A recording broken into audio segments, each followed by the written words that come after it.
The golden glow of twilight filtered through the frosted glass windows of the velvet room, casting amber shadows across the polished mahogany bar where I stood, my hands moving with practiced precision as I prepared a perfect old-fashioned.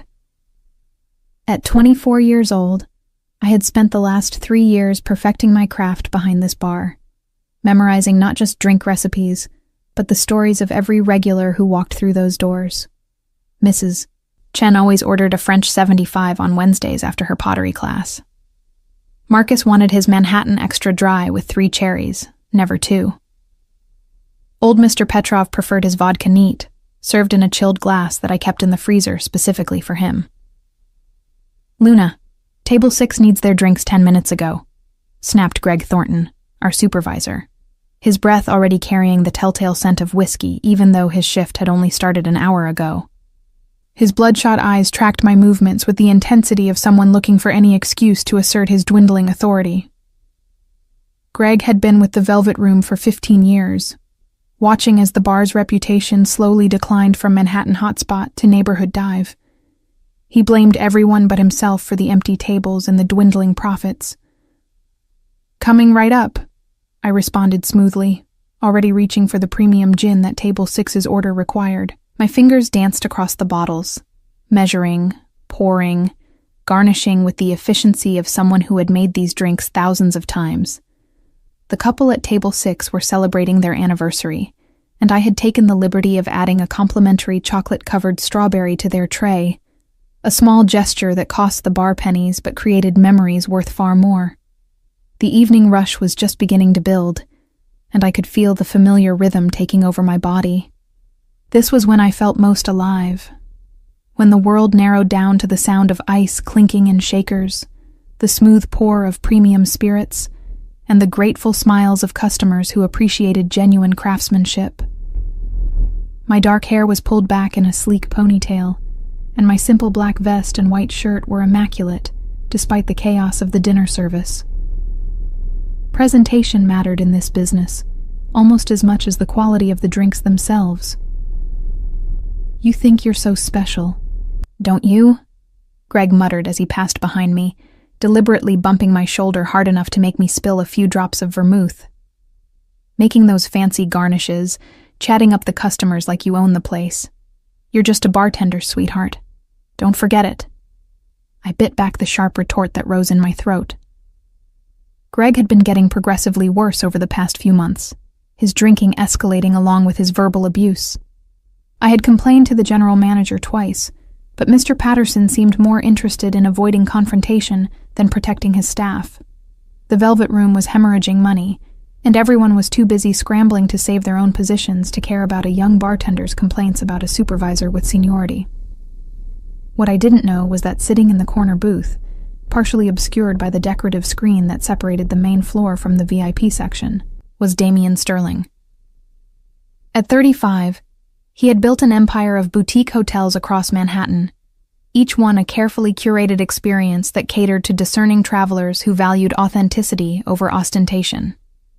He owned 49% of the Velvet Room, a recent acquisition that he had made after identifying the property as underperforming with massive potential. Damian was nursing a glass of scotch, his sharp gray eyes taking in every detail of the bar's operation.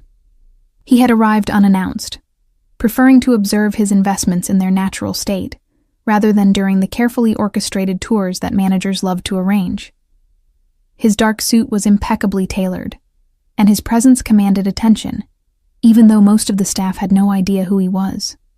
He had watched me for the past hour, noting how I remembered every customer's preferences, how I turned simple drink service into an experience, how my smile remained genuine even when Greg deliberately made my job harder. The evening progressed, and the bar filled with the usual Thursday night crowd. I was in my element, mixing drinks, sharing stories, making recommendations that always delighted first-time visitors. A young couple celebrating a promotion asked for something special, and I created an off-menu cocktail using elderflower liqueur, fresh basil, and champagne that made the woman actually clap with delight. An older gentleman was clearly having a rough day, and I served his bourbon with a sympathetic ear and a small plate of the house nuts, warm from the oven. Luna, I need you in the storage room. Now. Greg's voice cut through the pleasant buzz of conversation, harsh and demanding. His face was flushed, and I could smell the alcohol radiating from him in waves. He had been drinking steadily throughout his shift, something I had documented mentally, but had no power to stop. Greg, I've got 6 drink orders pending and... I said now.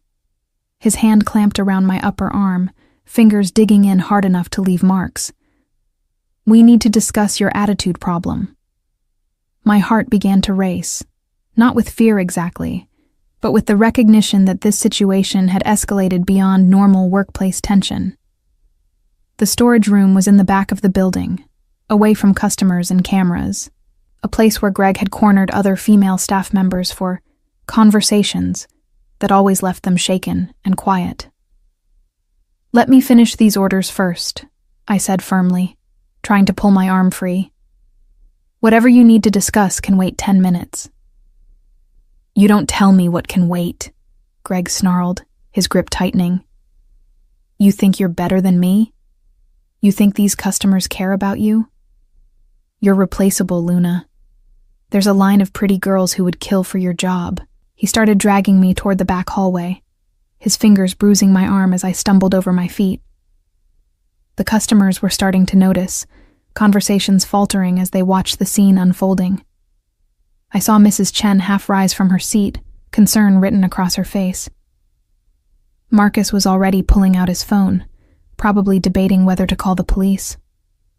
What happened next changed everything. Damian Sterling rose from his booth with the fluid grace of a predator, his 6'2" frame suddenly seeming to fill the entire room. His handsome face was carved from stone, jaw set in a hard line that spoke of controlled fury.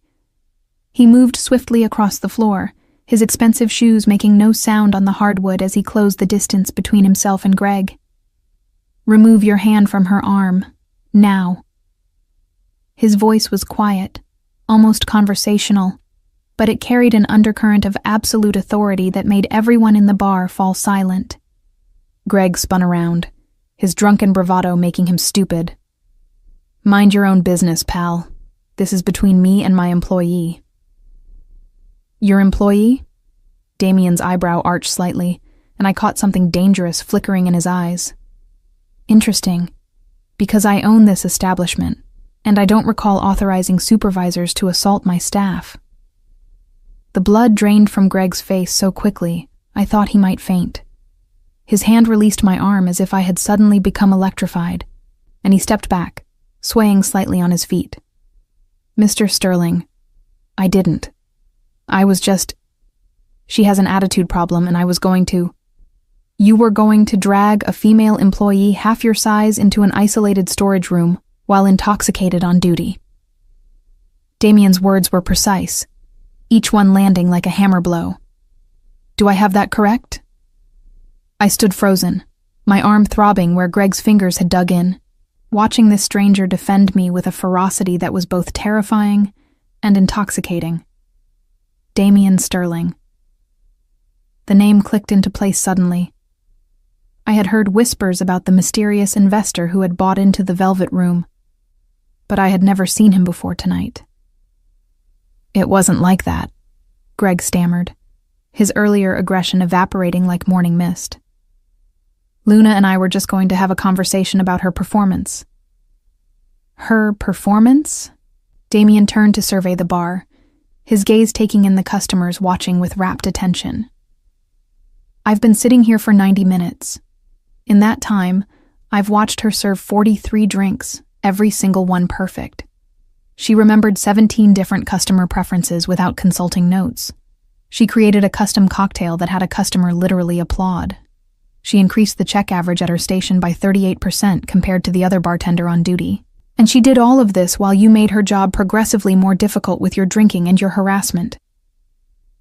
The precision of his observations left me breathless. He had been counting. He had been watching not just me, but tracking metrics, analyzing performance, seeing everything with those sharp investor's eyes that missed nothing. Greg opened his mouth, closed it, opened it again. No words came out. He looked like a fish gasping on dry land, desperate and pathetic. "You're fired," Damien said simply. "Collect your personal items under supervision and leave the premises immediately.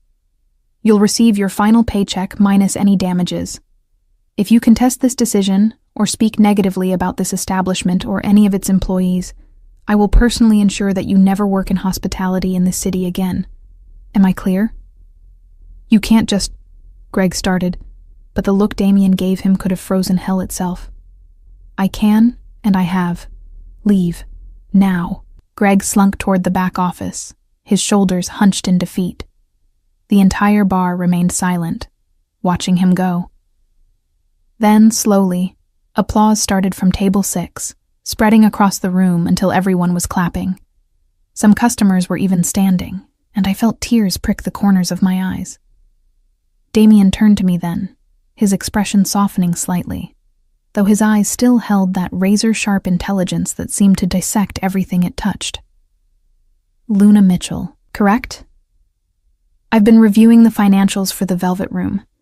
This bar has been losing money for 18 months straight. Do you know why?"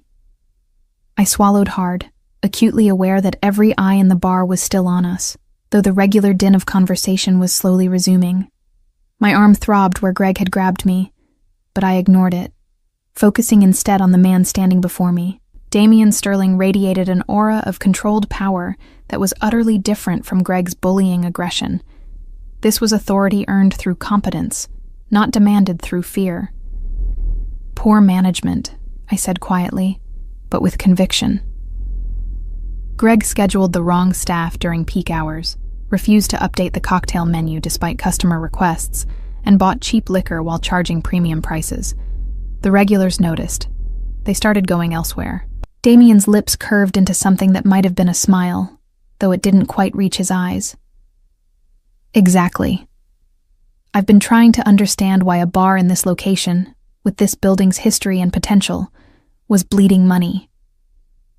Tonight, I got my answer. The problem wasn't the concept or the location. It was leadership." He gestured to the bar where 6 drink orders still waited to be completed.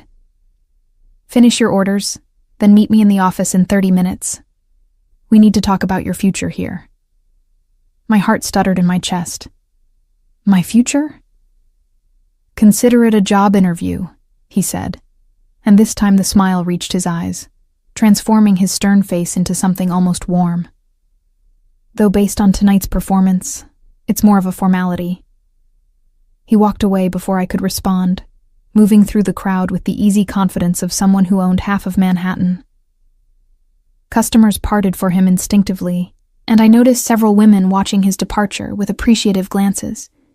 Damien Sterling was handsome, in a way that was almost unfair, all sharp cheekbones and broad shoulders, with silver threading through his dark hair that only added to his distinguished appearance. I returned to the bar in a daze, my hands moving on autopilot as I completed the pending orders. The other bartender, Jamie, sidled up to me with wide eyes. "Holy shit, Luna. Do you know who that was? Damien Sterling owns like half the boutique hotels in Manhattan. He's worth millions, and he just fired Greg for you." Jamie's voice was pitched low, but excitement made it carry. "What do you think he wants to talk about?" "I have no idea," I admitted, though my mind was racing with possibilities. A job interview could mean anything from a promotion to a transfer to one of his other properties. Or it could mean he was about to explain very politely why I would be let go along with Greg, cleaning house entirely. The next 30 minutes passed in a blur of drinks and congratulations. It seemed every regular wanted to buy me a shot in celebration of Greg's termination, though I politely declined them all. I needed to be completely clear-headed for whatever conversation awaited me. Mrs. Chen squeezed my hand as she left, telling me I deserved better than how I'd been treated. Marcus slipped me a $50 bill as a tip, winking and saying, "You're going places, kid." When my replacement arrived for the closing shift, I untied my apron with shaking hands and made my way to the office. The hallway seemed longer than usual, each step weighted with anticipation and nervousness.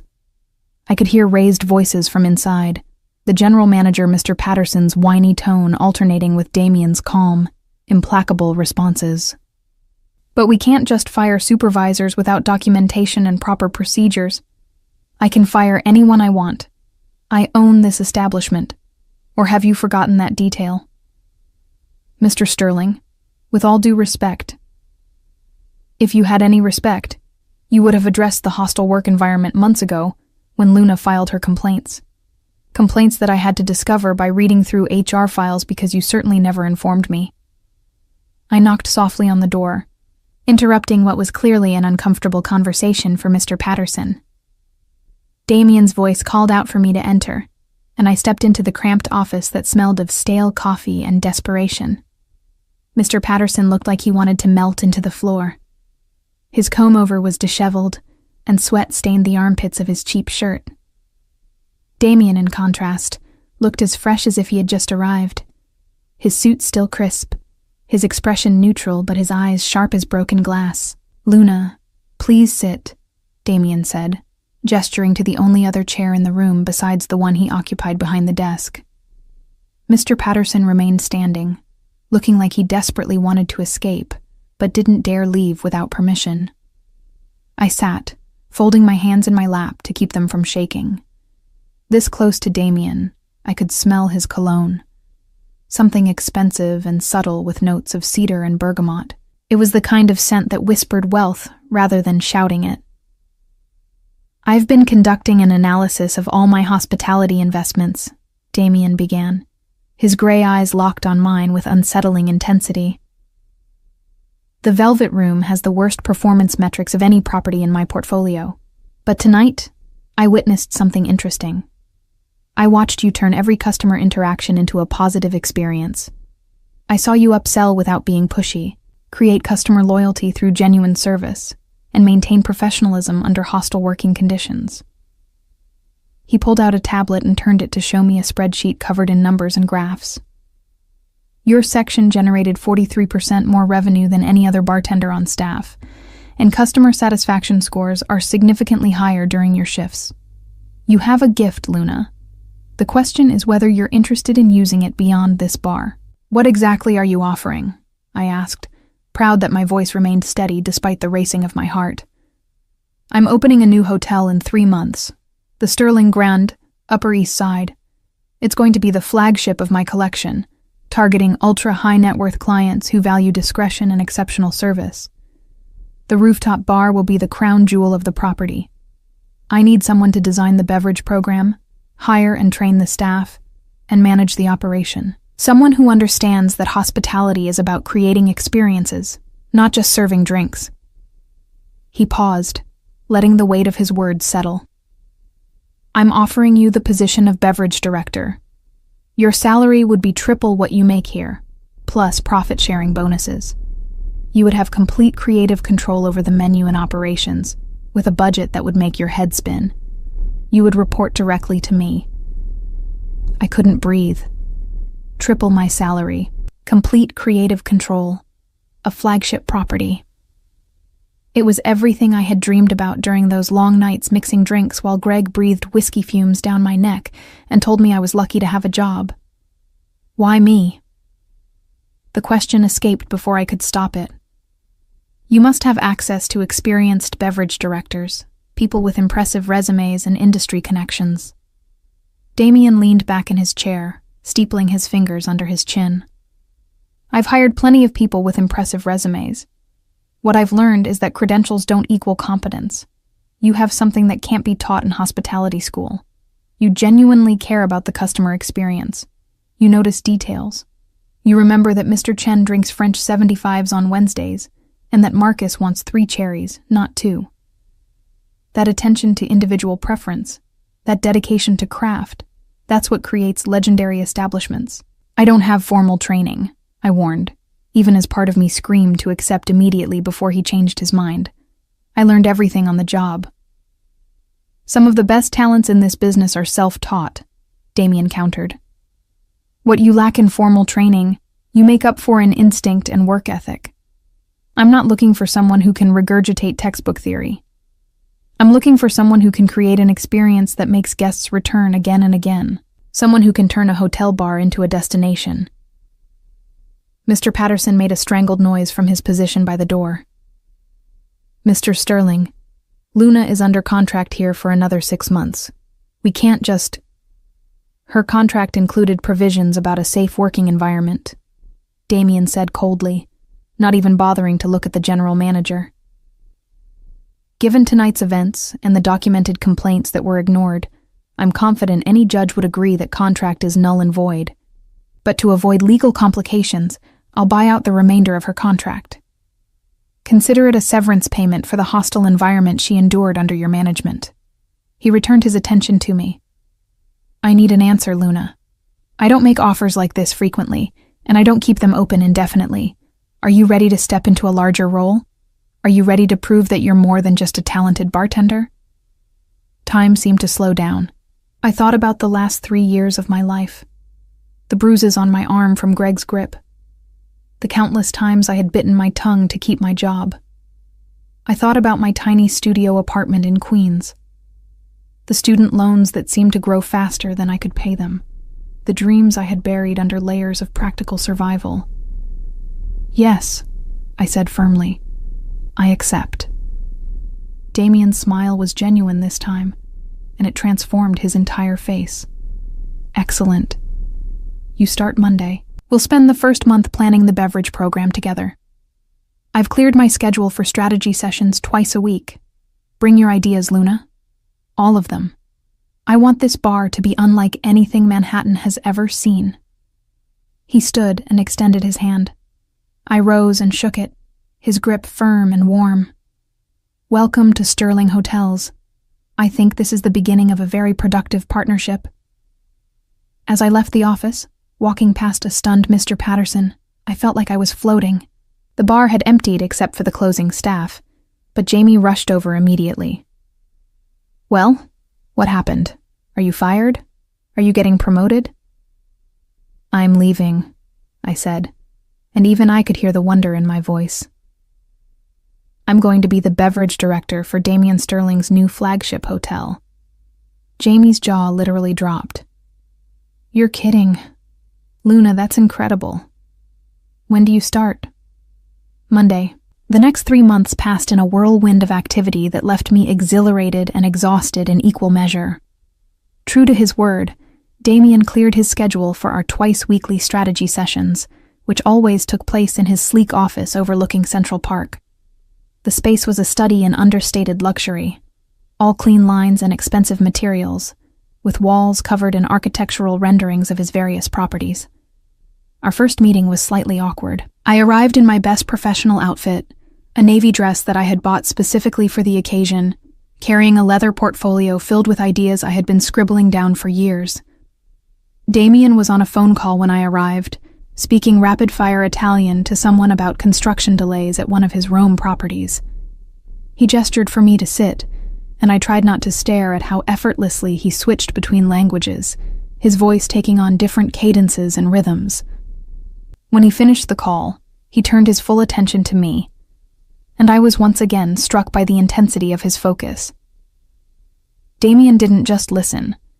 He absorbed information, those gray eyes tracking every word, every gesture, processing and analyzing at a speed that was almost intimidating. Show me what you've been thinking about, he said simply, pushing aside the reports he had been reviewing. I opened my portfolio with slightly trembling hands. I've organized my ideas into 3 categories: cocktail program, customer experience, and staff culture. Can I start with the cocktail program? Please. I spread out my sketches and notes, years' worth of observations and innovations that I had never had the authority to implement. The trend in high-end establishments is molecular mixology and elaborate presentations. But I think we should go in the opposite direction. Classic cocktails, executed perfectly, with a focus on quality ingredients and personal service. No smoke bubbles or flaming garnishes, just exceptional drinks made by bartenders who know their craft. Damien leaned forward, studying my proposed menu. Why classics? Because they're timeless. Because someone who orders a Manhattan at 20 will still order one at 60. And because perfect execution of a classic is far more impressive than a mediocre attempt at innovation. I pointed to my notes. But we elevate them. We make our own bitters. We age our spirits in-house for signature finishes. We source obscure vintage spirits for customers who want something special. Every drink becomes a story. I like it, Damien said slowly, and I could see his mind working, already envisioning the implementation. It's unexpected. Every rooftop bar in Manhattan is trying to be trendy and Instagram-worthy. You're proposing we be the opposite. Timeless rather than trendy. Exactly. And for the customer experience, I flipped to the next section of my portfolio. I want to implement a preference database. Every guest who orders a drink gets logged. Their preferences, their stories, their celebrations. So when Mrs. Chen visits us for the second time, we already know she drinks French 75s. We remember her anniversary. We treat regulars like family and first-timers like they're about to become regulars. Damien was nodding now, his fingers drumming thoughtfully on the desk. That requires significant staff training. Most bartenders can barely remember orders from 1 hour to the next, let alone weeks or months later. Which brings me to staff culture, I said, gaining confidence as I saw his genuine interest. I want to hire people who care. Not necessarily people with impressive resumes, but people who understand service. We pay them well above industry standard. We give them profit-sharing incentives. We create an environment where they want to stay, where they take pride in their work. And we fire anyone immediately who creates a hostile environment. The last comment hung in the air between us, and Damien's expression softened slightly. No more Gregs. No more Gregs, I confirmed. I learned more from terrible bosses than good ones. I know exactly the kind of culture I don't want to create. We spent the next 4 hours drilling into details, debating everything from glassware selection to staff uniforms. Damien challenged every assumption, playing devil's advocate, forcing me to defend my ideas with data and logic. It should have been stressful, but instead it was thrilling. He treated me like an equal, not a subordinate, genuinely interested in my perspective even when he disagreed. You've thought about this deeply, he said finally, as the sun began to set over the park, painting his office in shades of amber and gold. Most people I interview have superficial ideas they've borrowed from other establishments. You've clearly been planning this for years. I had a lot of time to think during slow shifts, I admitted. And when your supervisor makes your life miserable, you spend a lot of nights lying awake imagining how you would do things differently.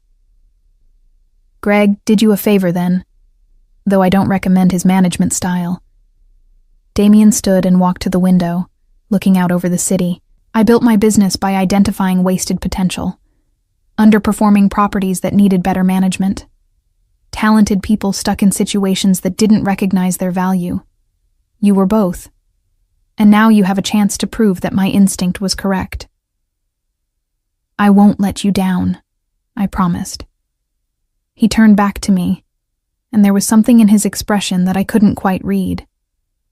I know you won't. Same time Thursday? Our strategy sessions fell into a comfortable rhythm. We would meet on Mondays and Thursdays, always in the late afternoon when the light was softest, and Damien's caffeine intake had progressed from espresso to tea. He had a habit of pacing when he was thinking, and I learned to present my ideas while he walked circles around his office, occasionally stopping to stare out the window or scribble notes on the whiteboard he kept on the far wall. I discovered that Damien Sterling was not at all what I had expected. His reputation in the industry was that of a ruthless businessman who fired underperformers without hesitation and drove hard bargains that left his competitors cursing. But in private, he was thoughtful, funny in a dry way that caught me off guard, and genuinely passionate about creating exceptional guest experiences. Why hotels? I asked him one Thursday, emboldened by 3 months of working together. You could invest in anything. Why hospitality? Damien paused in his pacing, considering the question with the seriousness he brought to everything. Because hotels are about moments. People stay in hotels during the most important times of their lives. Weddings, anniversaries, business deals that change their careers, first dates, last vacations. If we do our job right, we become part of their best memories. That matters to me. It was the most personal thing he had shared, and I found myself studying him with new understanding. Beneath the tailored suits and the intimidating competence was someone who genuinely cared about the human element of his business. As we moved into the final weeks before the Sterling Grande's opening, our meetings became more frequent and extended later into the evening. We would order dinner from the restaurant on the ground floor of his building, eating Thai food or Italian at the conference table, while reviewing staff applications and discussing training protocols. "You're going to be great at this," Damien said one night, watching me organize candidate files into different stacks. "You have an eye for people. You can spot the ones who genuinely care versus the ones who are just going through the motions." "I learned from watching you," I admitted. "The way you interviewed candidates for the hotel manager position. You didn't ask about their experience or credentials first. You asked them about the best guest experience they had ever witnessed and why it was memorable. The ones who told specific stories with genuine emotion, those were the ones you called back." "You were paying attention." He sounded pleased. "Most people just want to know the decision, not understand the process." "I want to understand everything," I said honestly. "This is the biggest opportunity of my life. I'm not going to waste it." Damien set down his pen and looked at me directly, his gray eyes serious. "Luna, can I ask you something personal?" My heart rate kicked up slightly. In all our meetings, we had maintained a strictly professional relationship. Friendly, yes, but with clear boundaries. "Of course." "Why were you still working at the Velvet Room? With your talent, you could have applied to any of the top establishments in the city. Why stay somewhere that didn't value you?" I took a breath, considering how much to share. "Fear, mostly. I grew up in foster care. Never had stability. Never had anyone believing in me. When I got the job at the Velvet Room, it felt like the first real thing I had achieved on my own. I was terrified that if I reached for more, I would fall and have nothing. Better to be undervalued than unemployed." The silence that followed was heavy with understanding. Damien nodded slowly. "I get that, more than you might think. I grew up in a trailer park in Ohio. My father gambled away every dollar we had. I learned early that the only person who would invest in my future was me. So I worked 3 jobs through college, slept 4 hours a night, and made every sacrifice necessary to get out. Fear of falling back to where I started drove every decision I made for years." I stared at him, this man in his $1,000 suit, working from an office that probably cost more than some people's houses. I never would have guessed. That's the point. We create the image we want the world to see. But underneath, we're all still those scared kids trying to prove we deserve to be here. He smiled, but it was tinged with old pain. The difference is recognizing when fear is protecting you versus when it's holding you back. You were ready to move past the Velvet Room long before I walked in that night. "Maybe," I conceded, "but I needed someone to believe in me first. To show me it was possible." "And now?" "Now I'm terrified and exhilarated in equal measure," I admitted. "In 2 weeks we open. I have a team of 12 bartenders who are looking to me for leadership. I have a menu that I created from scratch. I have an opportunity to either prove you right or prove you made a terrible mistake." Damien laughed, and the sound was rich and genuine. "Luna, I don't make mistakes about people. I've been doing this too long. You're going to exceed every expectation. The only person who doubts that is you." The opening approached with frightening speed. The hotel construction finished 3 days ahead of schedule, and suddenly we were doing staff training in the actual space. The rooftop bar was breathtaking, all floor-to-ceiling windows and elegant wood accents, with a view that stretched across Manhattan like a glittering promise. Damien had approved every detail I had requested without question. The custom glassware etched with the hotel logo, the state-of-the-art refrigeration system that allowed us to store our house-aged spirits at perfect temperatures, the sound system that could shift from sophisticated jazz to modern electronica, depending on the crowd. He had given me a budget that made my head spin, and then told me to spend whatever was necessary to make the vision perfect. The training sessions revealed something unexpected about Damien Sterling. He showed up for every single one, despite having a dozen other properties demanding his attention, and a schedule that would have broken most people. He sat in the back of the room while I ran the staff through service protocols, occasionally taking notes, but never interrupting. When I stumbled over explaining the proper technique for expressing citrus oils, he stood up and demonstrated the motion with such casual expertise that my entire team stared. "You bartended?" I asked after the session, genuinely shocked. "How do you think I worked 3 jobs through college?" He smiled at my expression. "I worked every position in hospitality at some point. Kitchen porter, front desk, valet, bartender. If you don't understand the work, you can't evaluate whether it's being done well." I found myself watching him more carefully after that, noticing little things I had missed. The way he thanked the construction workers by name and asked about their families. How he arrived before everyone else and left last, always checking that details were perfect. The morning I arrived at 6 a.m. for an early delivery and found him already there, in jeans and a t-shirt, helping the team move furniture because we were short-handed. He worked like someone who remembered what it felt like to struggle, and that memory kept him humble even as his net worth climbed into ridiculous territory. "You're different than I expected," I told him one evening, a week before opening. We were alone in the bar, doing a final inventory check and tasting the cocktails I had created for the launch menu.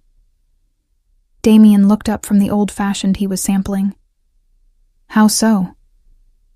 "When you fired Greg, I thought you might be this intimidating tyrant who ruled through fear. But you're not. You're demanding, yes, but you're also kind. You remember everyone's names. You ask about their lives. You work harder than anyone else. I'm only a tyrant when people waste my time or treat others poorly," he said, setting down his glass. "Life's too short to work with assholes or tolerate mediocrity. But if someone is genuinely trying, giving their best effort, I'll support them completely. You've given me your best effort every single day since you started. Why would I be anything but supportive? Most bosses aren't like that. Most bosses are insecure. They see talented employees as threats rather than assets. I see them as investments that pay dividends." He gestured to the bar around us. "Everything you've created here is going to elevate this hotel's reputation. Your success is my success. Only an idiot would interfere with that." The Manhattan I had mixed for him was perfect, if I did say so myself. 3 ounces of rye aged in our custom barrels, sweet vermouth, bitters, served up with a perfect brandied cherry. Damien took a sip and closed his eyes, and I felt an unexpected flutter in my chest at his expression of pure pleasure. "This is exceptional," he said quietly. "This is exactly what I hoped we would create." "We make a good team," I ventured, the late hour and the intimacy of the empty bar making me brave. "We do." His eyes met mine, and for a moment something electric passed between us. Then he cleared his throat and checked his watch. "It's getting late. You should go home and get some rest. Big week ahead." I wanted to stay. I wanted to ask what that look meant, whether he felt the connection that had been building between us during months of close collaboration. But he was right. We had a massive week ahead, and professionalism needed to be maintained. The Sterling Grande's opening was everything I had dreamed and more. The press coverage was extraordinary, with features in the New York Times, Forbes, and Architectural Digest. Food and beverage bloggers descended on us, documenting every detail, and the reviews were unanimous in their praise. One critic wrote, "The rooftop bar at Sterling Grande represents a return to timeless elegance in an industry obsessed with fleeting trends." Beverage director Luna Mitchell has created something truly special, a space where every drink is crafted with care, and every guest is treated like a cherished regular. We were fully booked for the first month within 3 days of opening. Celebrities started requesting our VIP section. A Silicon Valley billionaire tried to buy out the entire bar for his birthday, and was politely refused because we didn't do exclusive events. The wait list for tables stretched to 3 weeks. Damien watched it all with quiet satisfaction, standing at the edge of the bar during our busiest nights, observing the operation with those analytical eyes. He never interfered, never second-guessed my decisions, but his presence was a constant reassurance. When a difficult customer complained about the price of our vintage spirits, Damien materialized at my side and calmly explained the provenance and rarity of each bottle until the customer not only apologized, but ordered the most expensive pour on the menu. "How do you do that?" I asked afterward. "Make people feel simultaneously chastised and charmed?" "I treat them like intelligent adults who temporarily forgot their manners," he said with a shrug. "Most people respond well to being given dignity rather than being made to feel stupid." Our post-shift debriefs became a ritual. After the bar closed and my team finished cleaning, Damien and I would sit at a corner table and review the night's service. What worked, what could be improved, which staff members were excelling, and which needed additional training. These sessions often stretched into the early morning hours, fueled by espresso and the kind of easy conversation that comes from mutual respect and shared ambition. "You need to go home sometime," I told him one night after he yawned for the 3rd time. It was 2 a.m., and we were reviewing the quarterly projections he had brought. "I could say the same to you," he countered. "You're here every night until closing. You're going to burn out." "This is my dream," I said simply. "I'll rest when I'm dead." "Luna." His voice was suddenly serious. "I'm going to tell you something that took me too long to learn. Success means nothing if you destroy yourself achieving it. I spent my 20s and early 30s working myself into exhaustion, telling myself that rest was for people who didn't want success badly enough. Then I had a minor heart attack at 33 and realized that being successful and dead is just being dead." I stared at him, shocked. "You had a heart attack?" "Stress-induced. Nothing permanent, thank God. But it was a wake-up call." He rubbed his chest absently as if remembering. "I'm not saying don't work hard. I'm saying learn when to step back. Trust your team. Take a day off occasionally. The bar will survive without you for a few hours." "Did you take your own advice?" I challenged. He laughed. "Eventually, with significant prodding from my doctor and my therapist. But I'm serious, Luna. You've built something incredible here. Don't sacrifice your health maintaining it. That's an order from your boss." "Is that what you are?" I asked quietly. "My boss?" Something shifted in his expression. "What else would I be?" The question hung between us, weighted with all the unspoken tension that had been building for months. We were alone in the bar, the city lights twinkling through the floor-to-ceiling windows, and suddenly I was acutely aware of how close we were sitting. "Damien," I started, not sure what I was going to say. His phone rang, shattering the moment. He glanced at the screen and swore softly. "I have to take this. Tokyo property. They're 8 hours ahead." He stood, putting professional distance between us. "Go home, Luna. Get some sleep. We'll talk tomorrow." I watched him walk away, phone already to his ear, his voice shifting into the calm authority he used for crisis management. The moment had passed, and I wasn't sure if I was relieved or disappointed. The next few weeks fell into a new rhythm. The bar's success continued to grow, but Damien and I maintained careful professional boundaries. He still attended our debriefs, but ended them earlier, always finding a reason to leave before the conversation could drift into personal territory. I told myself it was for the best. Workplace romances were complicated, and I couldn't afford to jeopardize everything I had built. Then came the night that changed everything. It was a Tuesday, typically our slowest night, and I had sent most of my staff home early. I was doing the final cash out when I heard shouting from the entrance. Greg Thornton had somehow made it past security, and he was drunk, angry, and looking for me. "You ruined my life," he screamed, stumbling into the bar. "I can't get hired anywhere because of you. Because of what you said about me."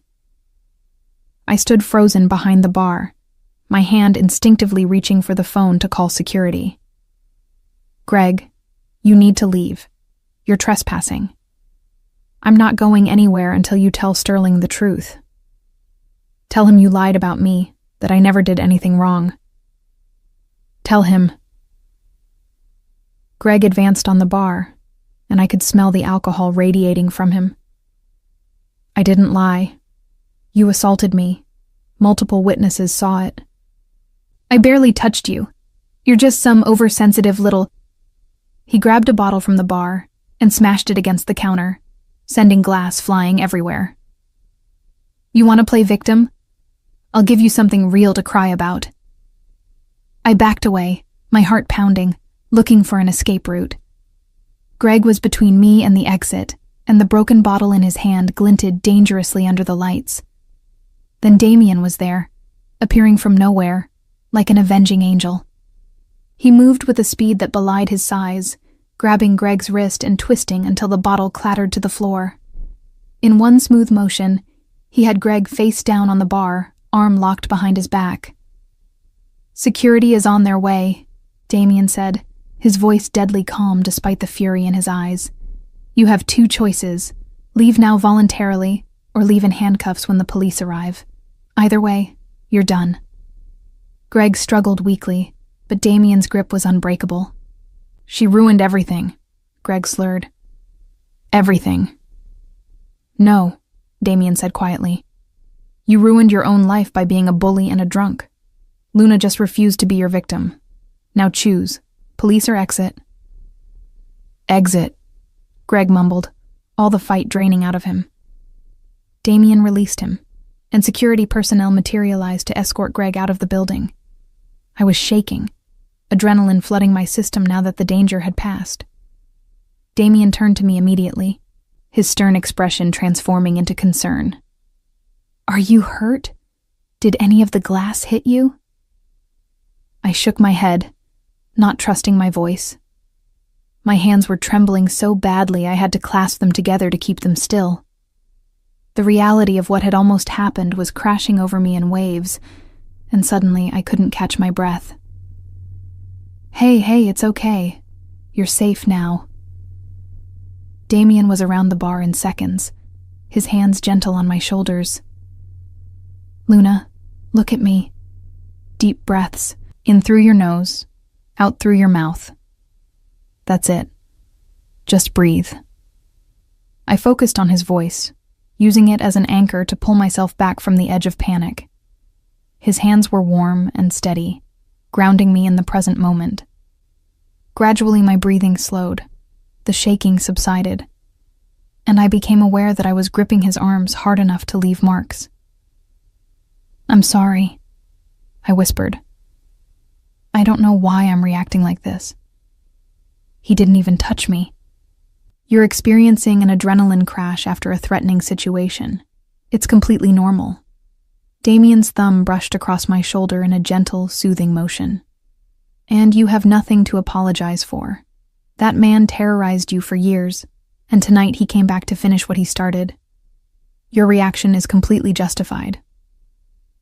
"How did you know to come up here?" I asked. The bar was supposed to be closed. "I was downstairs reviewing the restaurant's quarterly reports.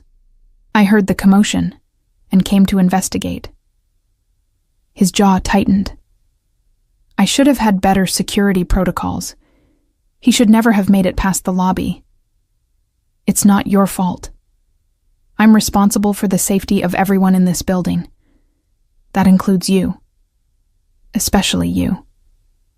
The last two words came out softer, more personal, and when I looked up at him, his gray eyes were filled with an emotion that made my heart stutter.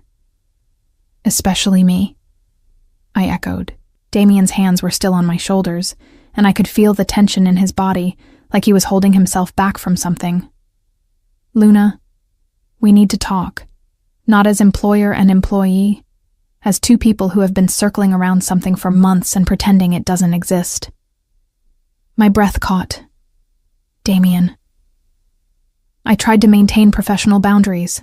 I told myself that anything beyond our working relationship would be inappropriate, that I was your boss, and any romantic involvement would create complications. But Luna, I think about you constantly. Not just about the bar or your performance. About your laugh, the way you bite your lip when you're concentrating, how your whole face lights up when a customer tells you they love their drink. I can't stop thinking about you, and I'm tired of pretending otherwise. The world seemed to narrow down to the two of us, standing in the empty bar with broken glass at our feet, and my heart pounding so hard I was sure he could hear it. I think about you too, I admitted quietly. I tell myself all the same things. That it would be complicated, that I could jeopardize my career, that I should focus on proving myself professionally before considering anything personal. But then you walk into a room, and I forget all the logical reasons why this is a bad idea. Is it a bad idea? Damien asked, his voice rough. Because from where I'm standing, two intelligent adults who respect each other, share similar values, and happen to have undeniable chemistry, that seems like the opposite of a bad idea. What about work? The bar? What happens if we try this and it doesn't work out? He finished my thought. Then we handle it like adults. We maintain professionalism. We ensure it doesn't impact the business. But Luna, what if we don't try? What if we spend the rest of our lives wondering what might have been because we were too afraid to take a chance? He was right. I had spent too much of my life playing it safe, choosing security over possibility, and look where it had gotten me before Damien walked into the velvet room that fateful night. I had been stuck, stagnant, accepting mistreatment, because I was too scared to reach for something better. I'm not afraid, I said, and realized it was true. Not anymore, not with you. Damien's smile was brilliant, transforming his normally serious face into something joyful and youthful. Good. Because I want to take you to dinner. A real dinner. Not takeout in my office while we discuss beverage inventory. I want to learn about you. Not your drink recipes or your management philosophy. You, Luna Mitchell, the woman behind the bartender. I'd like that, I said, and found myself smiling back at him.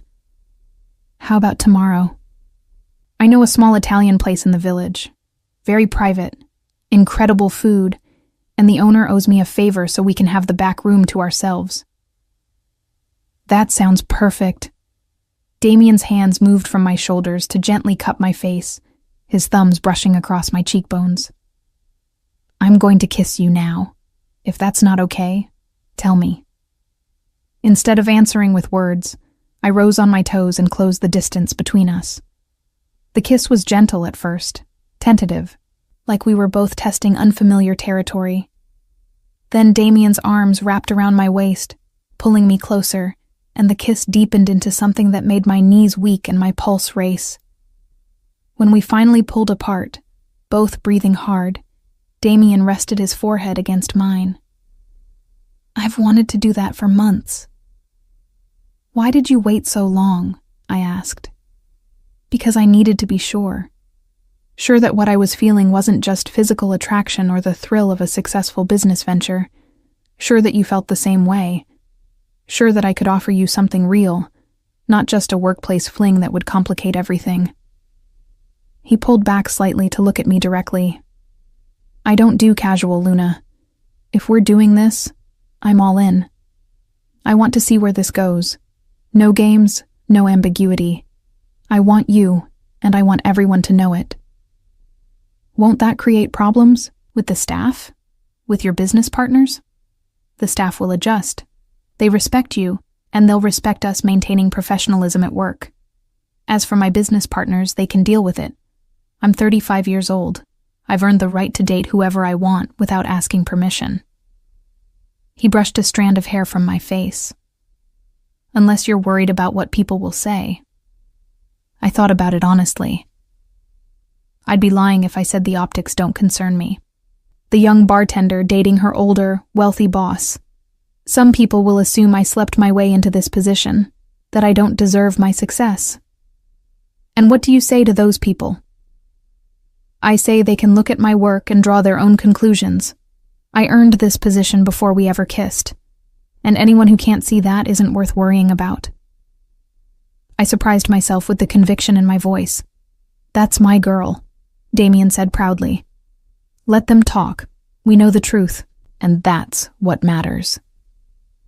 Our first official date was everything I could have hoped for and more. The Italian restaurant was indeed small and intimate, the kind of place where the owner knew every customer by name. Damien had somehow arranged for them to prepare dishes that weren't on the menu, each course a revelation of flavors and techniques. But more than the food, I loved the conversation. Freed from the constraints of our professional relationship, we talked about everything and nothing. He told me about growing up in Ohio, about his father's gambling addiction, and his mother's quiet strength, about putting himself through college and business school, about the risks he took buying his first property, and the terror of potentially losing everything. I shared my own story. The foster care system that had shuffled me between homes, the high school teacher who had encouraged me to apply for college scholarships, the student loans that still felt crushing. The moment I first stood behind a bar and realized I had found something I was genuinely good at. We're both fighters, Damien observed, reaching across the table to take my hand. We both clawed our way up from nothing. Maybe that's why we understand each other so well. Maybe, I agreed. Or maybe you're just annoyingly perceptive and I can't hide anything from you. He laughed. There is that. We went on more dates. Dinner at exclusive restaurants, a private tour of a whiskey distillery in upstate New York, a weekend trip to Boston where Damien was checking on one of his properties, and I tagged along to explore the city's cocktail scene. Each outing revealed new layers to this man who had become so important to me. At work, we maintained strict professionalism. No public displays of affection, no special treatment. If anything, Damien was harder on me than before, challenging every decision and pushing me to constantly improve. But after hours, in the privacy of his penthouse apartment or my small place in Queens, we were just Luna and Damien, two people falling increasingly in love. Move in with me, he said one night, about 3 months into our relationship. We were on his terrace, looking out over the city, and the words came out of nowhere. What? I turned to stare at him. Move in with me. Your lease is up next month. You're at my place most nights anyway. Why maintain 2 residences when we could have one together? He pulled me closer, wrapping his arms around me from behind. I want to wake up next to you every morning. I want to share breakfast and debate the news. I want to build a life with you, Luna. Not just a relationship, but a real partnership in every sense of the word. I thought about my tiny studio, the place I had fought so hard to afford on my bartender's salary. It represented my independence, my ability to take care of myself. But Damien represented something else, the possibility of shared joy, of building something together that was greater than either of us alone. Yes, I said, and felt the rightness of the decision settle in my bones. Yes, I'll move in with you. His joy was palpable. He spun me around and kissed me thoroughly, and we barely made it inside before things escalated into something more passionate. Later, lying in his bed with the city lights filtering through the windows, I felt a contentment I had never experienced before. The next 6 months were a blur of professional success and personal happiness. The Sterling Grande's rooftop bar continued to receive accolades, cementing my reputation as one of the rising stars in Manhattan's beverage scene. I was profiled in industry magazines, invited to speak at conferences, approached by competitors trying to poach me with increasingly ridiculous offers. Someone offered me a $100,000 signing bonus to jump ship, I told Damien one evening, more amused than tempted. What did you tell them? He asked, not looking up from the financial reports he was reviewing. I told them I'm exactly where I want to be, doing exactly what I want to do, with exactly who I want to do it with. Money can't buy that. He set down his papers and pulled me into his lap. I love you. It was the first time he had said it, and the words hung in the air between us, momentous and perfect. I love you too, I whispered back, and knew it was the truest thing I had ever said. The success of the rooftop bar attracted attention beyond industry insiders. We started hosting events for A-list celebrities, powerful politicians, and business titans who valued discretion and exceptional service. Every night brought new challenges and opportunities, and I thrived on the constant evolution of the operation. But the most satisfying moment came 8 months after we opened. I was reviewing inventory in the storage room when one of my bartenders knocked hesitantly on the door. Luna, there's someone here asking to speak with you.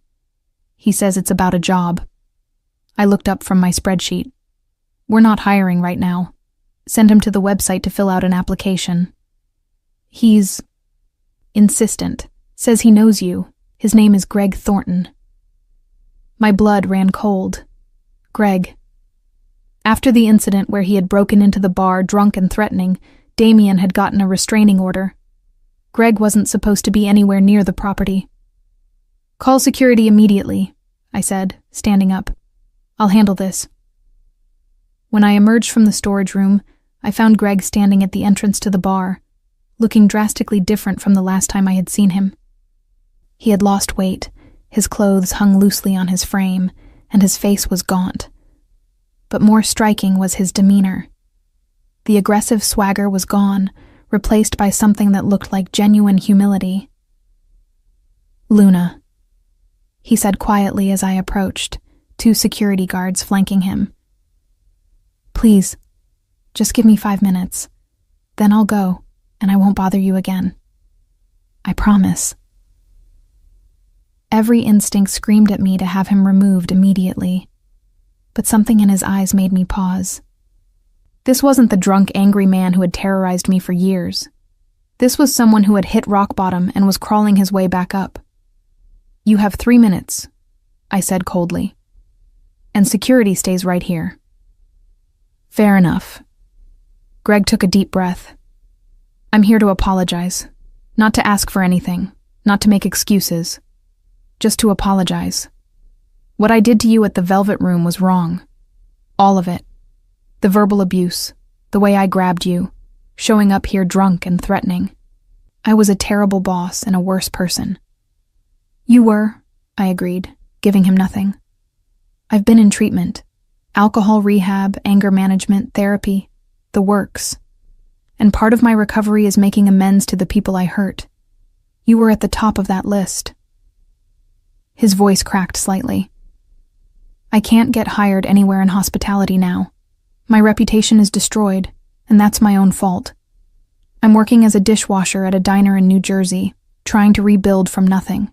But I needed you to know that I'm genuinely sorry. You deserved better. You deserved to work in an environment where your talent was recognized and nurtured, not one where you were constantly diminished. I studied him carefully, looking for signs of manipulation or insincerity, but all I saw was exhaustion and genuine regret. I appreciate the apology, I said finally, and I'm glad you're getting help. But you need to understand that what you did caused real damage.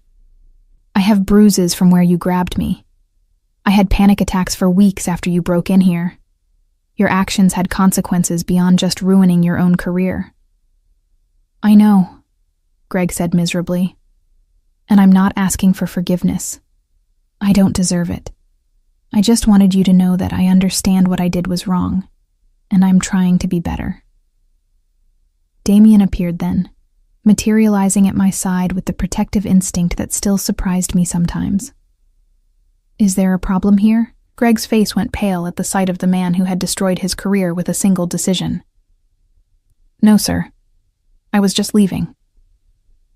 Greg came to apologize, I said, putting a hand on Damien's arm to calm him. He's in treatment and making amends. Damien's expression didn't soften. Good. Treatment is important. So is accountability. You traumatized one of the best talents in this industry and tried to destroy her confidence because you felt threatened by her competence. No amount of apologies can undo that damage. I know, Greg repeated, and he looked like he might cry. I know I can't fix what I broke. I just wanted her to know I'm sorry. There was a long silence. Then, surprisingly, Damien spoke again. What diner are you working at? Greg looked confused by the question. Tony's place in Newark. Why? Because I know the owner. I'll call him and let him know you're trying to make amends and get your life together. If you continue to stay sober and work hard, maybe in a year or two, when you've proven you've changed, we can talk about a position in one of my properties. Not in management, he added quickly. Never in management. But dishwashing is honest work, and everyone deserves a second chance if they're genuinely committed to change. I stared at Damien in shock. Greg looked like he might faint. I don't deserve that, Greg stammered.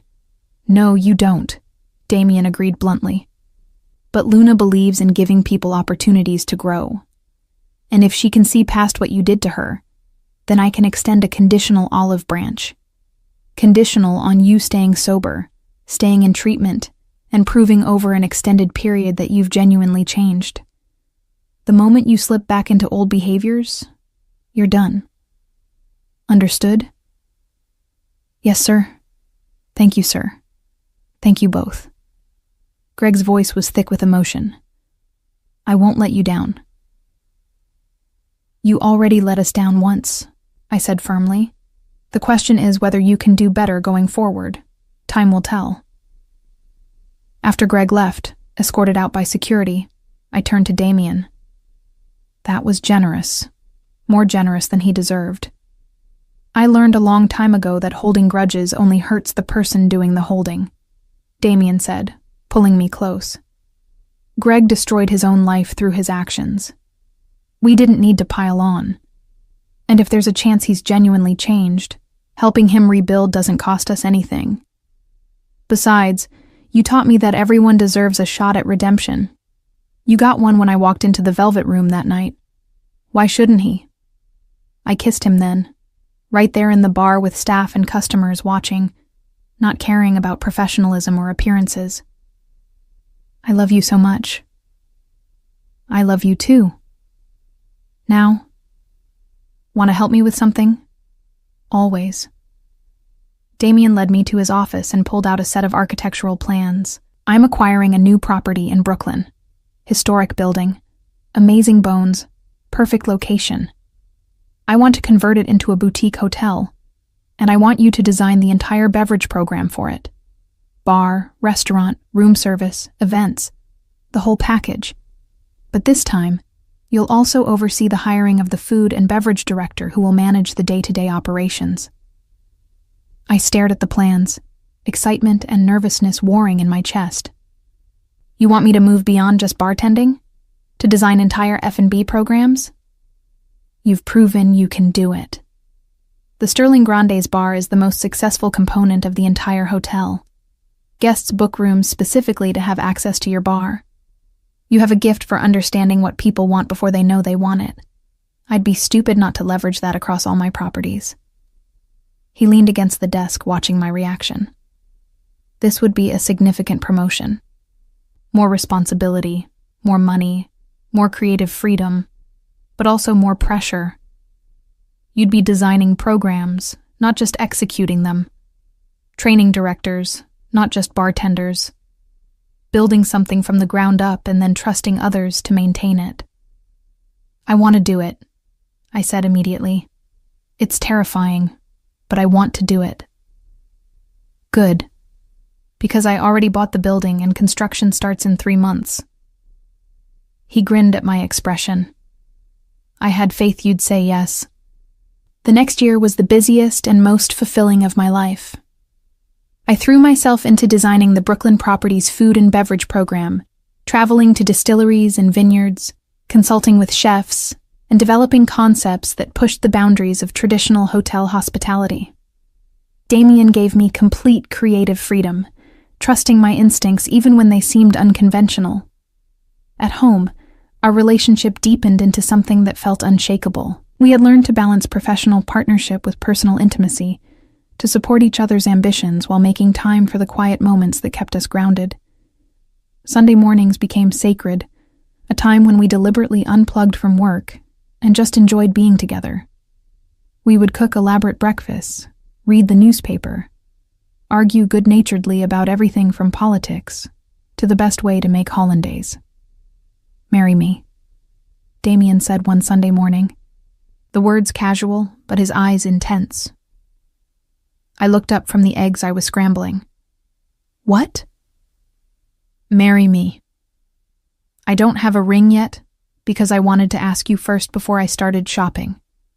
I know it's only been 18 months, but Luna, I've never been more certain of anything. You're my partner in every sense of the word. You challenge me, you inspire me, you make me better. I want to spend the rest of my life building things with you, both professionally and personally. So marry me, make it official. Be my wife." I set down the spatula and walked over to him, my heart so full I thought it might burst. "Yes, obviously yes. Did you really think I'd say anything else?" "I hoped," he admitted, pulling me into his arms. "But with you, I've learned not to take anything for granted. You're independent and strong-willed. I never assume I know what you're thinking. I'm thinking that I want to spend the rest of my life with the man who saw my potential when I was being dragged into a storage room by a drunk supervisor. The man who took a chance on me when I had nothing but determination and big dreams. The man who loves me exactly as I am while also pushing me to become even better. So yes, Damien Sterling, I will absolutely marry you." We got engaged officially a week later, after Damien presented me with a ring that was both elegant and understated, perfectly suited to my style. The diamond was significant but not ostentatious, set in a simple platinum band that wouldn't interfere with my work. He proposed again, properly this time, on the rooftop bar we had built together, with the city sparkling below us and a bottle of 30-year-old bourbon that I had been saving for a special occasion.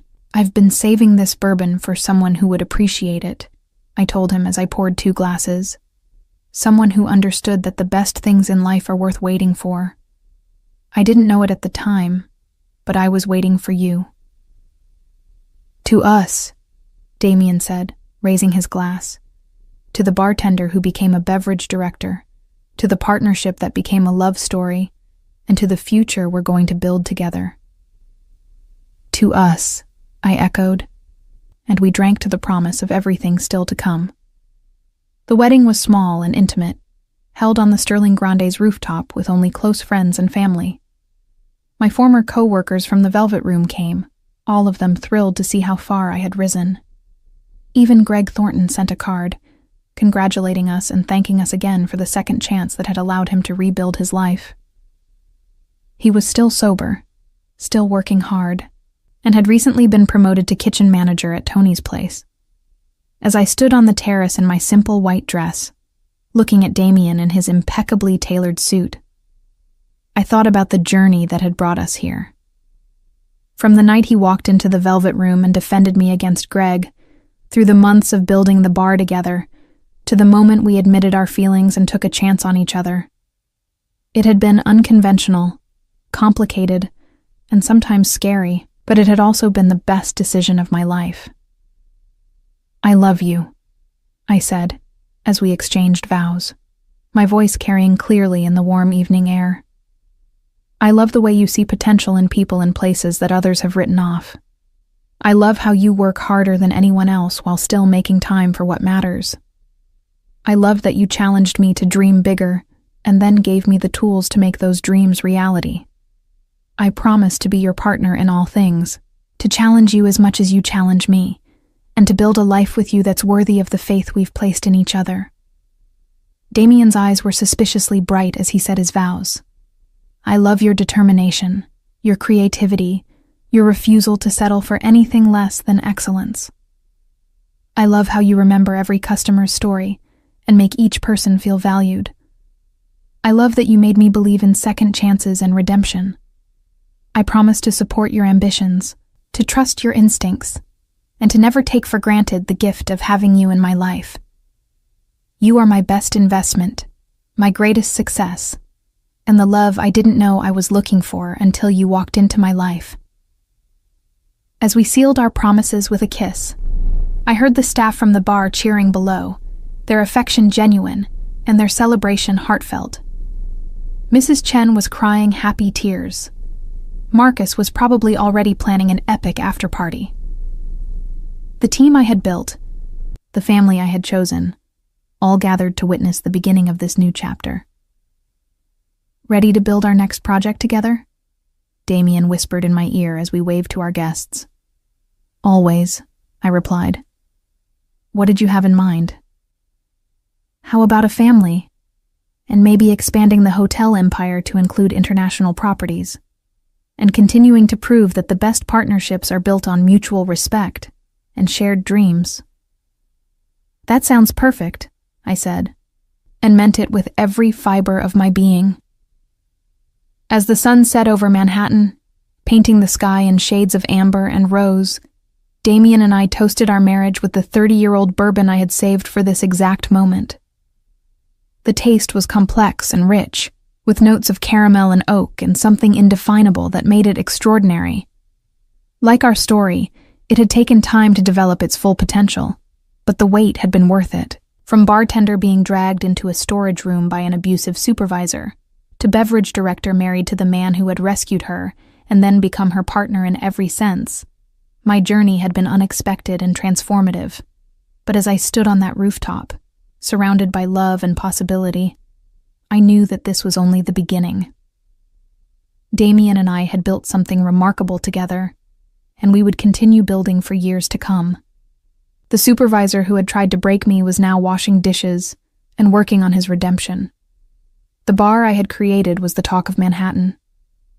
And the man who had seen my potential when no one else did was now my husband, my partner, and the love of my life.